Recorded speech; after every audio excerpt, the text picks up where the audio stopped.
Hey guys, সবাই কেমন আছো? আশা করি সবাই ভালোই আছে। আজকে চলে আসলাম ছোট্ট একটা মিনি ব্লগ নিয়ে। আজকে সকাল সকাল ঘুম থেকে উঠে গেল, শাহিদ সকালবেলা বেরাস করতে লেগে গেল। এই না ক্যামেরাটা ওর দিকে ঘোরাতেই বদমাইশি চালু করে দিল। সকালবেলা চা খেয়ে নিলাম, হাঁটতে স্টেশনের দিকে চলে গেল। বন্ধুরা রবিবার ছিল, তার ট্রেনটা অনেকটাই ফাঁকা। কিছুটা সময় পরে বারাসাতে ঢুকে গেল। একটা কাকিমা বললো, আমাকে বাবু একটা টিকিট কেটে এনে দিবি, আমার পায়ে ব্যথা। তো আর দেরি না করে মানুষ হয়ে মানুষের উপকার করার জন্য চলে গেলাম। তো আজকে আমরা যাব ব্যারাকপুর পুলিশ ক্যাম্পে কাজে। ফাইনালি আমরা কাজের সাইডে চলে এসেছি। তো আর দেরি না করে জামা প্যান্টটা চেঞ্জ করে করতে এসেছি।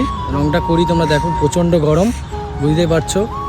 তাড়াতাড়ি করে রংটা করে নিলাম। তাড়াতাড়ি রংটা করে নিচে নামতে গিয়ে কি হলো এটা আমার সাথে, আমার কপালটাই খারাপ। নামতে গিয়ে জুতোটা ছিঁড়ে গেল। তারপরে পায়ের থেকে রঙগুলো তুলছিলাম। তারপরে আমাদের মিস্ত্রি ভাই নেটটাকে লাগাতে লেগে গেল, আরেক ভাই নেটটাকে ছাড়াচ্ছিল। তারপরে 3টের দিকে ভাত এনে ভাতটা খেতে লেগে গেল। তারপরে নেটটা লাগিয়ে নেটের উপরে উঠে গেল। তারপরে নেটের মুখটাকে সেলাই করে দিচ্ছিলাম। ফাইনালি আমাদের নেটটা তৈরি হয়ে গেছে। আজকের মিনি ব্লগটা এই পর্যন্ত ছিল। দেখা হচ্ছে নেক্সট ব্লগে। Tata, bye bye.